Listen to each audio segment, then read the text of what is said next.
Amalan jihad di jalan Allah pun tidak bisa menandingi 10 awal di bulan Dzulhijjah. Berarti keutamaannya yang begitu besar. Yang para sahabat Nabi Shallallahu Alaihi Wasallam memahami bahwa puncak amalan di dalam Islam itu jihad fisabilillah. Tapi ternyata ketika ditanyakan, amalan itu di 10 awal di bulan Dzulhijjah lebih baik daripada al-jihadu fisabilillah.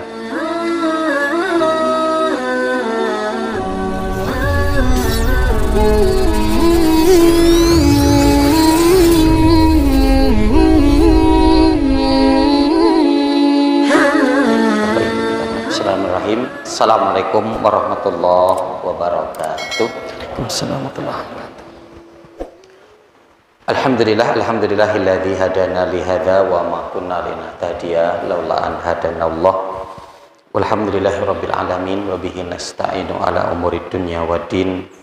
Wassalatu wassalam ala asyrafil anbiya'i wal mursalin habibina Muhammadin wa ala alihi wa ashabihi wa man tabi'ahum bi ihsanin ila yaumiddin.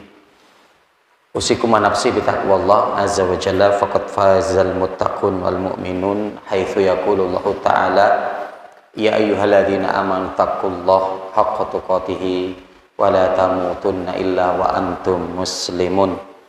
Faqala Rasul sallallahu alaihi wasallam ittaqillaha haitsu ma kunta wa bi sayyatal hasanata tamhuha wa khaliqin nas bi khuluqin hasanin. Faqala talabul ilmi fariidatun ala kulli muslimin. Bapak Ibu hadirin jamaah majelis ilmu rahimani wa rahimakumullah.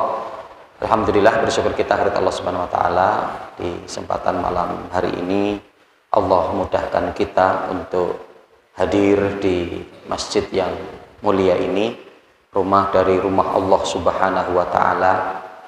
Bersama-sama kita untuk bermajelis ilmu setelah kita melaksanakan sholat maghrib secara berjamaah. Mudah-mudahan dari sholat maghrib yang kita kerjakan diterima di sisi Allah Subhanahu wa taala. Salawat bering salam semoga tercurah atas Nabi kita Muhammad sallallahu alaihi wasallam, pada keluarga beliau, para sahabatnya, tabi'in, tabi'ut tabi'in, dan orang senantiasa komitmen dalam menjalankan sunnah beliau sampai datangnya hari kiamat kelak.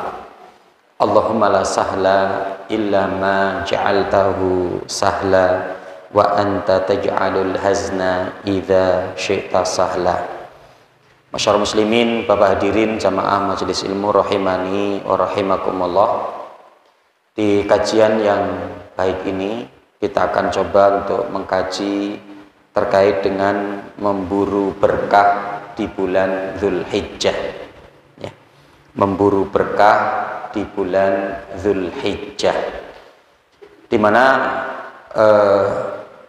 tinggal beberapa hari lagi insya Allah kita akan bertemu dengan bulan Dzulhijjah, dan nanti kita akan melihat ya apakah di bulan Dzulhijjah adanya keutamaan yang sehingganya dengan adanya keutamaan maka insya Allah hal itu menunjukkan akan adanya keberkahan, ya, yang sehingga ketika adanya keberkahan dan adanya keutamaan, ya bagaimana nanti kita untuk bersungguh-sungguh agar tidak melewatkan dari keberkahan dan keutamaan tersebut. Bapak Ibu rahimani wa rahimakumullah, sebelum kita berbicara panjang lebar tentang hal ini, akan saya mulai di kajian ini yaitu kita untuk memahami berkah terlebih dahulu, ya, apa itu berkah. Nanti para ulama menyebutkan muara keberkahan itu ada pada ketaatan, ibadah dan amal soleh, ya. Nah, di mana para ulama menyebutkan minimal adanya pada dua hal, ya, sehingga dikatakan bahwa di dalamnya ada keberkahan atau pada diri kita adanya keberkahan. Yang pertama adalah luzumu wathabat, ya, luzumu wathabat, ya. Jadi di mana ketika terjadi terus-menerus ya dan tetap. Artinya ketika terjadinya terus-menerus dan ditetapnya kebaikan, ibadah dan amal soleh pada diri seseorang atau pada diri kita, maka itulah yang dimaksud dengan berkah. Ya, luzum kita pahami kan begitu ya, bahasa Arab yang sudah mengindonesia. Ya, kadang kita akan mendapati orang mengatakan kita untuk melazimi, melazimi, ya, melazimi artinya berarti untuk melakukan terus menerus, ya, melazimi sholat duha, melazimi sedekah subuh dan seterusnya ya. Nah, jadi artinya luzum wathabat artinya adalah yang terus menerus dan tetap, ya, terus menerus dalam kebaikan, amal soleh dan ketaatan, dan ditetapkannya pada diri seorang atau pada diri kita, ya, kebaikan, ketaatan dan amal soleh, maka itu berkah. Ya.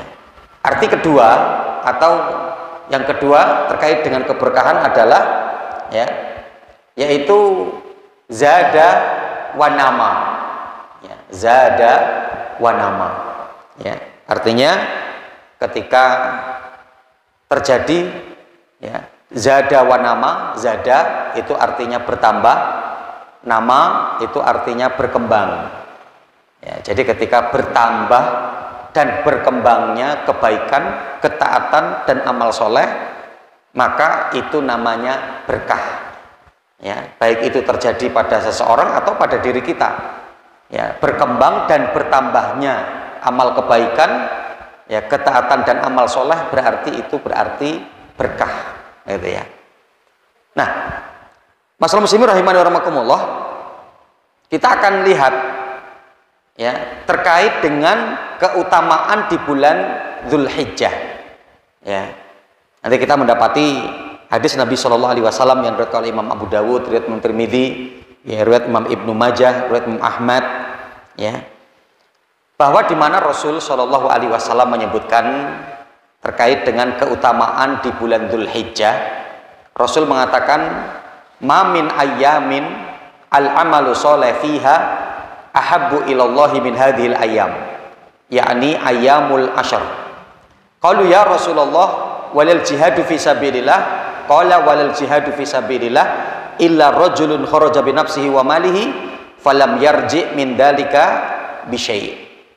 Ya. Rasul sallallahu alaihi wasallam pernah mengatakan, "Ma min ayyam," tidak ada di suatu hari-hari, al-amalu sholih fiha, yang ketika seorang beramal soleh di dalamnya, ahabba ilallah, ya, atau ya ahabbu ilallah, yang lebih dicintai oleh Allah, ya, min hadhil ayyam, dari hari-hari ini, yakni ayyamul asyr, ya, yaitu, ya, 10 awal di bulan Dzulhijjah. Ya, artinya ketika seorang beramal di 10 awal di bulan Dzulhijjah, maka dia telah melakukan satu amalan yang dicintai oleh Allah, ya.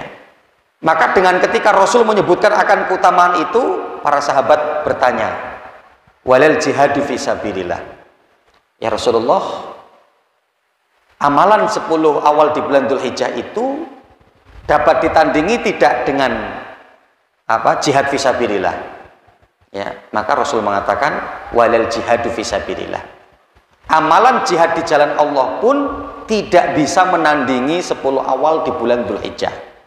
Berarti keutamaannya yang begitu besar, yang para sahabat Nabi Shallallahu Alaihi Wasallam memahami bahwa puncak amalan di dalam Islam itu jihad fisabilillah. Tapi ternyata ketika ditanyakan, amalan itu di 10 awal di bulan Dzulhijjah lebih baik daripada al-jihadu fisabilillah. Hanya saja Rasul mengatakan, illa rajulun kharaja bi nafsihi wa malihi falam yarji min dalika bi syai', kecuali seseorang yang dia keluar dengan jiwa dan hartanya untuk berjuang di jalan Allah dan dia tidak dapat kembali, ya. Maka kalau terjadi seperti ini, ya, amalan ini bisa menandingi 10 awal di bulan Dzulhijjah. Tapi kalau belum sampai pada taraf ini, ya, meskipun dia telah berjihad, karena makna jihad begitu banyak, Ya, yaitu apa? Ya, amalan jihad itu sendiri belum bisa menandingi 10 awal di bulan Dzulhijjah. Ya. Nah, maka nanti masalah muslim rahimakumullah, kita akan coba untuk melihat itu kan.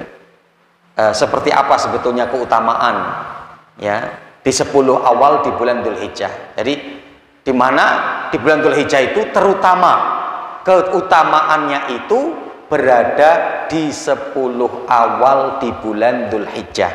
Nanti kita mendapati penjelasan para ulama minimal adanya 5 hal ya, yang nanti kita akan melihat memang betul-betul begitu utamanya 10 awal di bulan Dzulhijjah. Yang pertama, digunakan oleh Allah untuk bersumpah. Jadi 10 awal di bulan Dzulhijjah itu digunakan oleh Allah untuk bersumpah. Dalil ini yang terdapat dalam firman Allah surat Al-Fajr di ayat yang kedua. Ya, wal fajri walayalin ashri.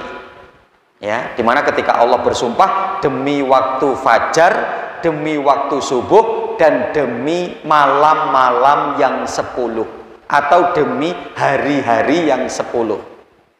Ya, meskipun nanti para ulama ada yang mereka menyebutkan yang dimaksud 10 hari atau demi 10 hari yang 10 ya, atau apa namanya di 10 hari yang pertama ya di setiap bulannya, meskipun ada yang mengatakan yang dimaksud di sini adalah 10 akhir di bulan Ramadan.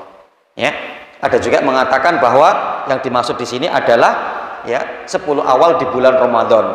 Ada juga yang mengatakan yang dimaksud di sini adalah 10 awal di bulan Muharram. Ya, dan adanya juga yang mengatakan yang dimaksud di sini adalah ya 10 hari di bulan Dzulhijjah. Ya, di ya bulan atau di 10 pertama di bulan Dzulhijjah, dan inilah yang dikuatkan oleh para ahli tafsir. Di antara juga disebutkan oleh Imam Ibnu Rajab Al-Hambali dalam kitabnya ya Lataiful Ma'arif bahwa yang dimaksud di sini adalah 10 awal di bulan Dzulhijjah. Nah, digunakan oleh Allah Subhanahu wa taala itu apa? Untuk sumpah. Ya. Nanti para ulama mengatakan ketika Allah bersumpah dengan menggunakan atau bersumpah dengan makhluknya, menunjukkan bahwa pada diri makhluk itu terdapat keutamaan dan keistimewaan. Ya. Maka Allah pun bersumpah walayalin asyr, dan demi malam-malam yang 10 atau demi hari-hari yang 10. Dan yang dimaksudkan adalah 10 awal di bulan Dzulhijjah, yang ini dikuatkan di kalangan para mufassirin. Ya. Adapun kemudian yang kedua, ya, keutamaan di 10 awal di bulan Dzulhijjah disebutkan oleh Imam Ibnu Hajar Al-Asqalani dalam kitabnya Fathul Bari bahwa apa? Ya, karena di 10 awal di bulan Dzulhijjah itu terkumpul amalan inti di dalam Islam. Yang itu tidak didapati di bulan-bulan yang lain. Ya, amalan inti di dalam Islam kalau kita akan lihat diantaranya adalah sholat. Di dalamnya terdapat amaliyah sholat, ya, yaitu apa? Terkait dengan sholat Idul Adha. Kita mendapati firman Allah dalam surat Al-Kautsar di ayat yang kedua, fasholli li rabbika wanhar, dan sholatlah kamu untuk Rabbmu dan sembelihlah hewan kurban. Dalam kitab tafsir Jadul Masir disebutkan bahwa yang dimaksud sholat pada ayat ini adalah sholat Idul Adha. Kenapa? Karena sholat di sini disandingkan dengan penyembelihan hewan kurban. Ya, ini yang pertama. Yang kedua, amalan inti di dalam Islam adalah puasa. Ya, nah, di mana apa? Di bulan Dzulhijjah, terutama di 10 awal di bulan Dzulhijjah, adanya syariat sunnah bagi kita untuk melaksanakan puasa. Ya, itu diantaranya adalah puasa dari tanggal 1 sampai tanggal 9 Dzulhijjah, atau minimal adalah di tanggal 9 Dzulhijjahnya, atau yang dikenal dengan puasa Arafah. Ya, yang Rasul menyebutkan bahwa keutamaannya dapat menghapuskan dosa 1 tahun yang lalu dan dosa 1 tahun yang akan datang. Ya, amalan yang utama dalam Islam yang ketiga adalah apa? Sedekah. atau istilah lain dengan zakat, ya, atau secara umum yaitu kaitan dengan sedekah. Ini amalan inti dalam Islam yang nanti di awal 10 awal di bulan Dzulhijjah yaitu apa? Adanya sedekah kurban yang nanti akan dilaksanakan di tanggal 10 di bulan Dzulhijjah atau yang disebut sebagai Yaumun Nahri, hari nahar. Ya, kemudian yang keempat, di mana apa? Amalan inti di dalam Islam yaitu apa? Ya, adalah haji ke Baitullah. Dan itu juga terdapat di 10 awal di bulan Dzulhijjah yang nanti akan dimulai di tanggal 8 Dzulhijjah yaitu hari Tarwiyah sampai beberapa hari berikutnya. Nah, ini amalan inti dalam Islam yang terkumpul di bulan Dzulhijjah. Itu kan? Yang di bulan-bulan yang lain meskipun contoh seperti Ramadan, ya, Sayyidus Syuhur, penghulunya bulan-bulan yang ada, tapi tidak selengkap ketika berada di bulan Dzulhijjah. Yang karenanya bulan Dzulhijjah memiliki keutamaan yang luar biasa, terutama di 10 awalnya ketika di bulan Dzulhijjah. Kemudian yang ketiga, nanti kita mendapati redaksi hadis yang berbicara tentang keutamaan 10 awal di bulan Dzulhijjah itu menggunakan lafaz-lafaz kebaikan atau lafaz motivasi yang sangat baik, yang sangat kuat, gitu ya. Kalau di dalam hadis tadi yang kita sampaikan, di sini apa? Di mana ya, menggunakan kata ahabbu ilallah. Ketika seorang beramal di dalamnya itu lebih dicintai oleh Allah. Nanti di riwayat yang lain kita mendapati apa? Ya, aska ilallah. Amalan yang dikerjakan pada waktu itu adalah lebih mulia di sisi Allah. Nanti di riwayat yang lain juga ya menggunakan dengan kalimat arja. Lebih diharapkan keutamaannya ya dari sisi Allah Subhanahu wa taala daripada ketika seorang beramal di 10 awal di bulan Dzulhijjah itu. Jadi Masya Allah ya, menggunakan ahabbu ilallah, aska ilallah, kemudian juga arja ilallah. Nah, ini luar biasa ya, sehingganya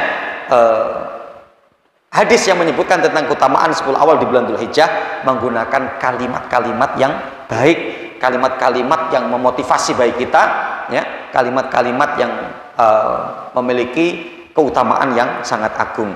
Kemudian yang keempat, ya, amalan wajib yang dikerjakan di 10 awal di bulan Dzulhijjah, ya, itu lebih baik, ya, ketika dikerjakan di bulan-bulan yang lain. Ya, ulama menjelaskan seperti itu. Ya, jadi amalan wajib yang dikerjakan oleh seseorang di 10 awal di bulan Dzulhijjah dengan bulan-bulan yang lain itu lebih utama, lebih afdol ketika dikerjakan ketika di bulan Dzulhijjah dan di 10 awalnya. Itu ya. Begitu juga dengan amalan sunnah. Amalan sunnah seseorang yang dikerjakan di 10 awal di bulan Dzulhijjah itu lebih baik, lebih utama ketimbang dikerjakan di bulan-bulan yang lain, ya. Jadi Masya Allah ya, sehingganya memiliki keutamaan-keutamaan yang begitu besar, ya. Kemudian yang kelima, ya, ketika seorang beramal di 10 awal di bulan Dzulhijjah itu lebih utama dari amalan jihad, ya. Yang hanya saja amalan jihad nanti adanya tingkatan-tingkatan, ya. Tapi yang paling tinggi adalah ketika seseorang terbunuh di jalan Allah dan hartanya dirampas oleh musuh. Nah, ini hal yang sangat agung. 10 awal di bulan Dzulhijjah keutamaannya masih di bawah ini, tapi pada tingkatan jihad-jihad yang lain, ya, maka di mana apa? Ya, amal jihad-jihad yang lain tadi, ya, tidaklah lebih utama daripada ketika kita beramal di 10 awal di bulan Dzulhijjah. Nah, sehingganya kita mendapati bahwa ya begitu besarnya ya ketika kita bisa beramal di 10 awal di bulan Dzulhijjah, ya. Nah, masalah muslimin rahimani wa rahimakumullah, ya. Kemudian amalan apa yang bisa untuk kita kerjakan? Ya, setelah kita tadi mendapati dalil yang berbicara tentang keutamaan 10 awal di bulan Dzulhijjah. Kemudian yang kedua tadi kita telah mengkaji tentang bukti yang untuk menunjukkan Penjelasan para ulama bahwa di 10 awal di bulan Dzulhijjah itu memang betul-betul memiliki keutamaan-keutamaan yang sangat besar. Nah, kemudian kita akan melihat lantas amalan apa yang bisa untuk kita lakukan. Ya. Para ulama menyebutkan minimal ada 7 amalan yang bisa untuk kita kerjakan. Yang pertama, untuk berpuasa. Ya. Karena kita mendapati hadis Nabi Shallallahu Alaihi Wasallam dalam Imam Abu Dawud dan Syekh Albani mensahihkan daripada hadis ini, ya, meskipun nanti adanya sebagian para ulama juga yang mendoifkan, gitu ya. Tapi di mana Pak Syekh Albani dan beberapa para ulama yang lain seperti Imam Qatadah, ya, kemudian Hasan Al Basri, Imam Ibnu Sirin, ya, termasuk menguatkan daripada hadis ini, yaitu apa? Dari Hunaidah, ya, bin Khalid. Beliau mengatakan, kami mendapati informasi dari sebagian istri Nabi Shallallahu Alaihi Wasallam bahwa Rasulullah itu menjaga 3 puasa. Yang pertama adalah yasumu tis'adzil hijjah, bahwa Rasulullah itu berpuasa 9 hari di bulan Dzulhijjah. Ya. Nah, nanti diantaranya yang mempraktekkan puasa 9 hari mulai dari tanggal 1 sampai tanggal 9 itu adalah Abdullah bin Umar. Ya, Abdullah bin Umar mempraktekkan. Jadi yang dimaksud yasumu tis'adzil hijjah itu bukan puasa tanggal 9, tapi puasa 9 hari. Berarti mulai dari tanggal 1 sampai tanggal 9-nya. Ya. Nah, adapun dari para ulama yang lain menguatkan daripada terkait dengan hadis ini seperti tadi ya, Imam Qatadah, kemudian Imam Ibnu Sirin, Imam Hasan Al Basri yang menguatkan daripada hadis ini. Ya, itu yang dijaga oleh Rasulullah. Saum, puasa yang pertama adalah puasa 9 hari di bulan Dzulhijjah. Adapun kemudian yang kedua yaitu apa? Puasa Asyura.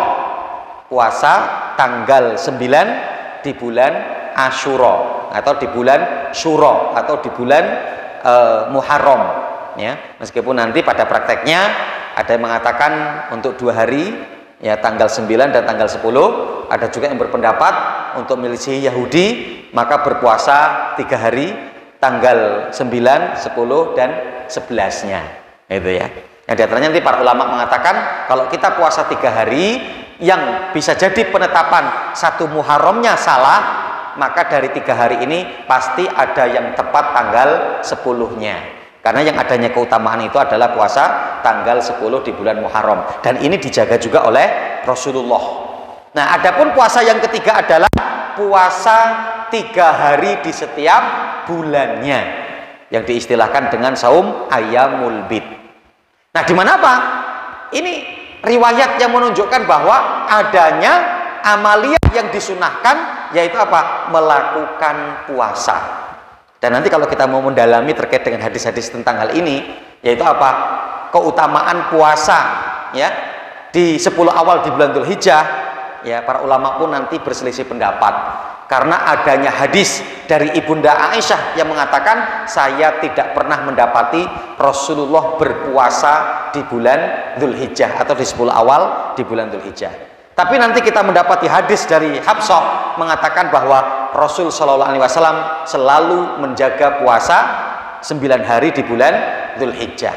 Nah, ini dikaji di kalangan para ulama, sama-sama kuatnya. Kenapa? Karena riwayat hadis dari istri Nabi. Ya, maka kalau kita mendapati ta'arud hadis, saling bertentangan terkait dengan hadis, ya, maka diantaranya apa? Para ulama menggunakan metode, ya, thoriqatul jam'i, ya, dengan cara untuk mengumpulkan, gitu ya. Nah, biasanya dilihat dari perawinya. Kalau yang satu istri Nabi, yang satu sahabat, maka yang dikalahkan sahabat. Karena apa? Pasti lebih kuat istri Nabi. Tapi karena ini sama-sama istri Nabi, gitu ya. Yang hanya saja nanti para ulama mengumpulkan terkait dengan matannya, isi daripada hadis ini, tapi bukan perawinya, tapi daripada isi, yaitu matan. Dalam istilah ilmu hadis itu namanya matanul hadis, yaitu apa? Matan hadis, isi hadis, ya. Nah, di mana apa? Sehingga untuk menunjukkan bahwa perealisasian puasa itu, ya, boleh untuk dilakukan tidak terus-menerus. Maksudnya apa? Tidak 9 hari.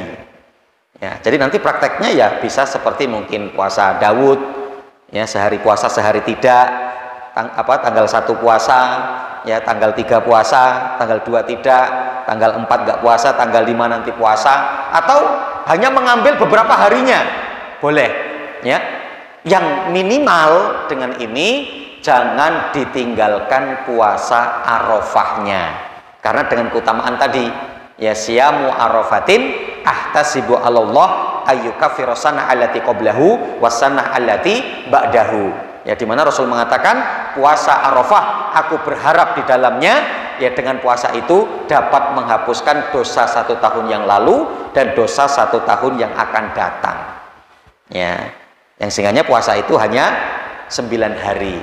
Kalau tidak bisa melakukan secara totalitas full, maka boleh untuk tanggal 9-nya saja, ya, atau 2 hari, tanggal 8, tanggal 9. Dulu kita kalau di kampung itu masyhurnya 2 hari, tanggal 8, tanggal 9. Ya, hanya saja tidak boleh, sebagian para ulama mengatakan tidak boleh tanggal 8 diniatkan untuk puasa tarwiyah. Jangan, tapi tetap apa? Ya puasa Dzulhijjah. Itu ya. Karena apa? Hari tarwiyah itu nggak ada puasanya. Gitu ya. Yang untuk mengkhususkan untuk puasa tarwiyah. Kalau puasa Arafah ada. Rasul mengatakan dengan jelas, siyamu yaumi Arafah, puasa pada hari Arafah, jelas. Tapi Rasul tidak menyebutkan puasa pada hari tarwiyah. Yang karenanya, kalaupun kita mau berpuasa tanggal 8 boleh, yang penting jangan dikhususkan niat untuk puasa tarwiyah.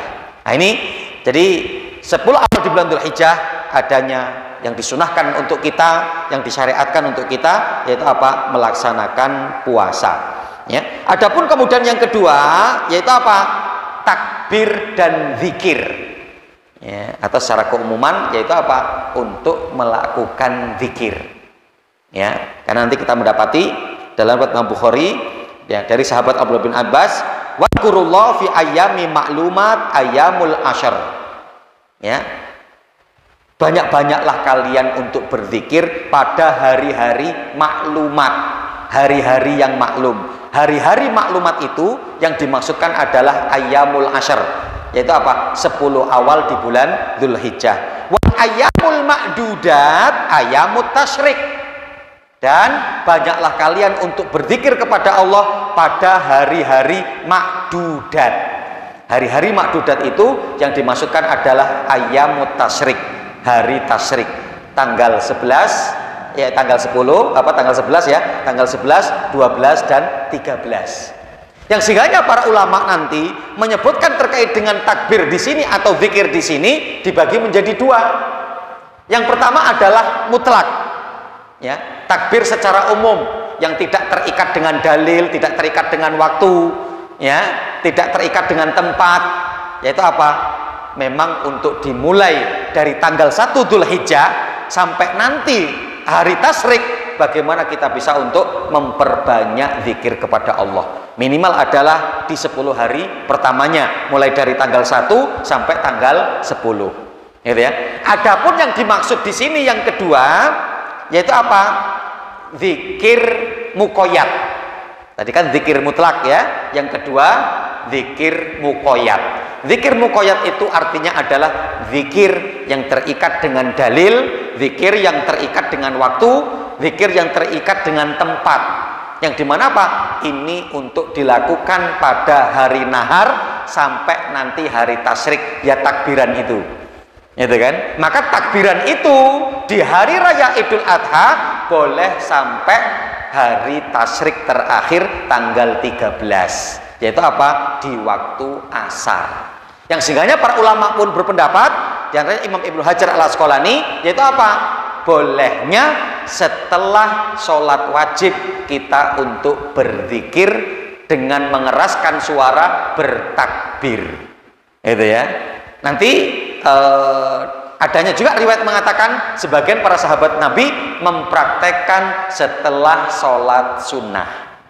Ya, jadi setelah sholat wajib, sholat sunnah dulu, nah baru nanti takbir dengan bilangan ganjil, ya 3, 5 atau 7 atau boleh juga untuk melakukan takbir, yaitu apa? Setelah sholat 5 waktu, ya, yang nanti kemudian untuk imami atau dipimpin oleh imam untuk bertakbir, ya paling enggak minimal 3 kali lah gitu ya, yang nanti kemudian diikuti oleh jamaah itu nanti sampai hari tasyrik tanggal 13 waktu sholat asar, ya. Meskipun nanti di waktu sholat asar itu kan sir, ya, kita sholatnya bacaannya sir, tapi takbirnya ya tidak sir. Sholat duhur juga begitu, sholat duhur kita kan sir, tapi takbirnya ya tidak sir, untuk dijaharkan, untuk dilafatkan. Nah, ini yang kedua amaliyah yang bisa untuk dilakukan di 10 awal di bulan Dzulhijjah itu adalah untuk memperbanyak zikir, mengucapkan kalimat takbir, ya. Kemudian yang ketiga, menunaikan haji dan umroh. Nah, jelas ya, karena Rasul dalam Bukhari dan Muslim mengatakan wal hajjul mabrur laisa lahu jazaun ilal jannah, dan haji seseorang itu yang mabrur tidak ada balasan bagi mereka kecuali surga, ya. Adapun yang keempat, memperbanyak amal soleh, ya, secara keumuman tadi kan, ya, mamin ayamin al amalu soleh fiha. Nah, karena Rasul pun menyebutkan secara umum yang ketika seorang melakukan amal soleh di dalamnya di 10 awal di bulan Dzulhijjah memiliki keutamaan yang besar, ya. Jadi apa saja, membaca Quran, mengikuti majelis ilmu, bersedekah, wah itu amal soleh yang ketika dilakukan di 10 awal di bulan Dzulhijjah memiliki keutamaan yang besar dan pahala yang banyak. Adapun kelima yaitu apa? Berkurban, ya, jelas, ya, yaitu apa? Berkurban, ya. Itulah yang dilakukan oleh Nabi Shallallahu Alaihi Wasallam, di mana apa? Doha Nabi Shallallahu Alaihi Wasallam bikabshain amlahain akronain dzabahahuma biyadi fasamma wa kabara fawadu'a rijlahu ala sifahihima. Di mana Pak? Rasul ketika berada di Idul Adha, Yaumun Nahri, tanggal 10 Dzulhijjah, setelah melakukan sholat Id, ya, maka nggak boleh menyembelih sebelum sholat Id, ya. Jadi jangan mengada-ngada gitu kan, ya. Ketika mau sholat udah ngomong sama temennya, alhamdulillah, ya, dagingku wis tak masak. Loh, kapan nyembelihnya? Bar subuh. Oh, nggak boleh, gitu ya, nggak boleh. Makanya Rasul mengatakan apa? Man dzabaha qabla sholah falyu'id. Barang siapa yang menyembelih hewan kurbannya sebelum sholat, maka hendaklah dia mengulang, ya, karena hewan dagingnya itu tidak disebut sebagai hewan kurban, tapi hewan daging sedekah biasa, ya, karena apa? Belum sholat. Nah, maka Rasul SAW setelah sholat Id, maka apa? Beliau membawa 2 ekor domba yang sempurna dengan tanduk yang sempurna, ya. Rasul menyembelih dengan tangannya sendiri. Nah, maka diantaranya disunnahkan menyembelih hewan kurban itu kita sendiri, jangan diwakilkan, gitu kan. Waduh Ustaz, tapi nggak berani, gitu ya. Ya, apalagi sapi yang embel-embelnya ini panjangnya. Padahal kan kalau onta kan nahar itu kan di di pangkal leher, maka penyembelihan onta kan sambil berdiri, ya, gitu, karena di bawah. Tapi kalau dzabah, ya, dzabah itu seperti ayam, kambing, sapi, ya, itu kan di ujung, di deket ini, gitu kan. Jadi kan nggak kena embel-embelnya. Kalau di tengah sini iya, nggak tahu apa itu namanya Pak. Kalau ini kan punuk, ya, ini bukan punuk kayaknya. Punuk kan atas, ya. Nah, jadi artinya untuk deket di leher, di sini yang disembelih, gitu. Insya Allah kalau di sini gampang, sini ada juga cuman dikit. Biasanya kalau ada embel-embel itunya itu cuman dikit, gitu kan. Apalagi kalau sapi gede kan biasanya ini juga lebar, gitu. Nah, itu karena di sini, jadi kalaupun ada cuman dikit, gitu ya. Bahkan ada juga yang tidak ada. Contoh kayak sapi-sapi Bali itu kayaknya nggak ada ininya. Jadi kayak kambing aja lurus lehernya kan, gitu ya. Nah, di mana Rasul menyembelih fasamma wa kabara, Rasul menyebut nama Allah dan bertakbir, gitu ya, bertakbir. Maka nanti ketika menyembelih boleh sambil diiringi dengan bertakbir, takbiran, gitu kan. Allahu Akbar, Allahu Akbar, Allahu Akbar, la ilaha illallah, boleh. Itu kan? Fasama wa kabaro, dan kemudian meletakkan kaki hewan tersebut di atas perutnya. Di atas perut yang kemudian nanti disembelih. Ya. Nah, ini dilakukan oleh Rasulullah. Rasul menyembelih 2 ekor kambing. Masya Allah. Begitu ya. Nanti diriwayat bahwa Rasul itu pernah berkurban atau menyembelih 100 ekor onta. 63 disembelih oleh Rasulullah sendiri. Sisanya Rasul amanahkan kepada Ali bin Abi Thalib untuk menyembelihnya. Masya Allah itu. Ya, penuturan daripada Abdullah bin Umar mengatakan apa? Aqaman Nabiyyu sallallahu alaihi wasallam fil Madinati asyara sinin yudohi. Rasul itu bertempat tinggal di Madinah 10 tahun. Di setiap tahun Rasulullah berkurban. Artinya apa? Kurban itu adalah program kita tahunan, setiap tahun. Bukan kemudian Pak hari ini kurban, tahun ini kurban. Enggak, tahun kemarin sudah. Tahun kemarin kurban, tahun ini kurban, tahun besok juga kurban. Gitu kan? Ini yang dilakukan oleh Rasulullah. Padahal penuturan Ibunda Aisyah mengatakan apa? Kami keluarga Nabi setelah hijrah ke Madinah, di Madinah kondisi lapar kami lebih banyak daripada kondisi kenyang kami.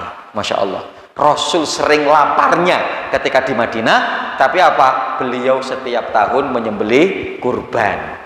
Ya, nah kita warak terus insya Allah gitu kan, kenyang terus gitu kan. Ya, tapi yang kita siapkan cuman golok sama ya tusuk sate, areng gitu ya.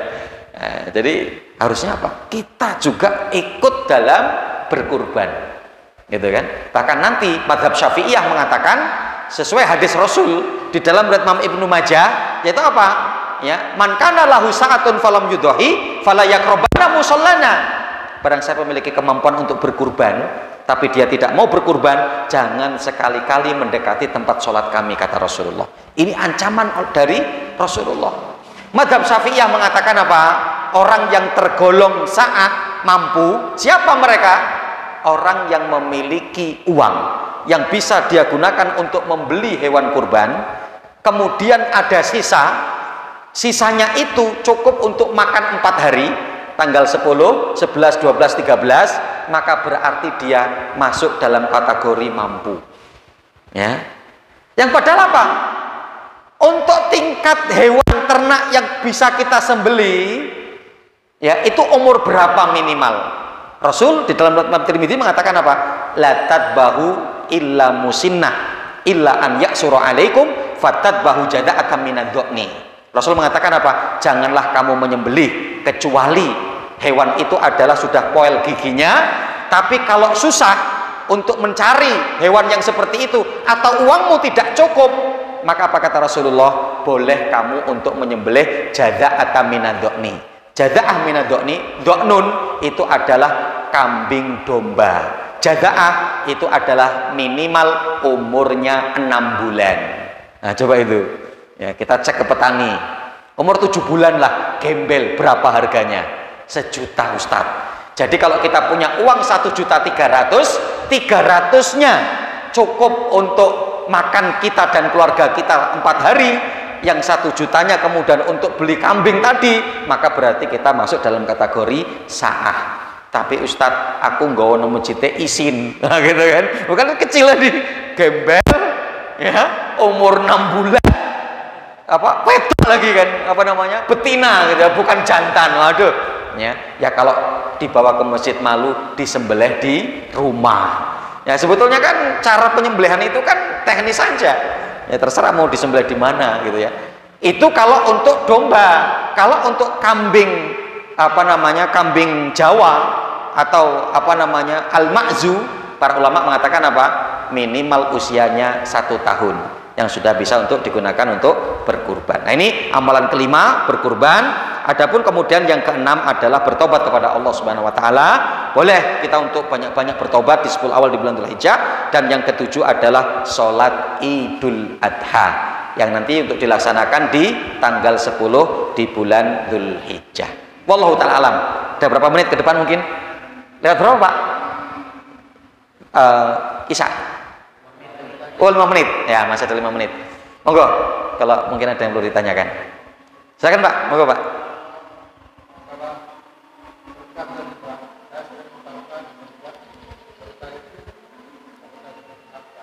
Ya, apa? Berkah? Nah. Apa itu Pak tadi?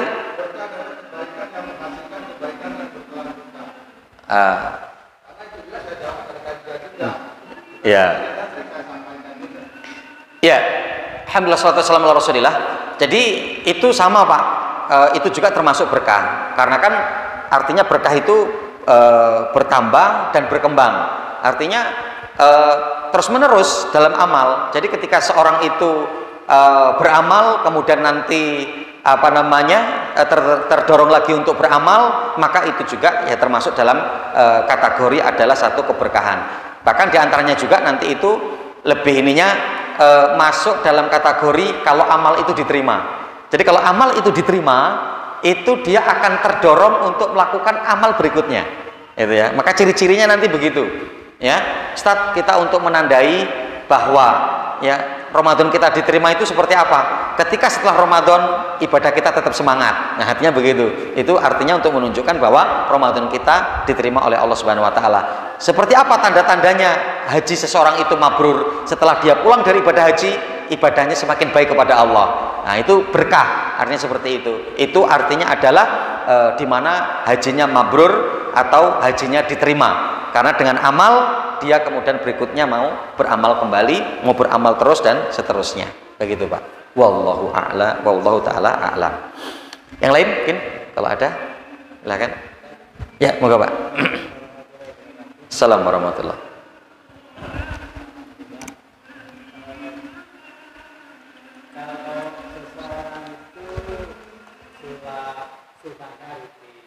Ya.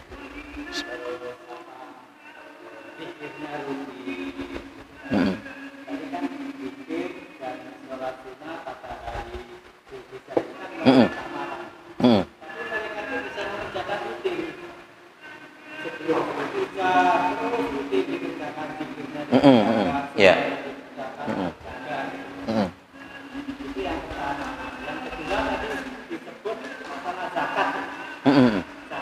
Ya. Yang dikeluarkan pada bulan Zulhijjah yang lebih utamakan itu. Zakat yang dimaksud zakat mal atau zakat fitrah? Ya, ya. Zakat mal ya. Yang dimaksud zakat mal. Ya. Jadi yang dimaksud zakat itu artinya kan sedekah.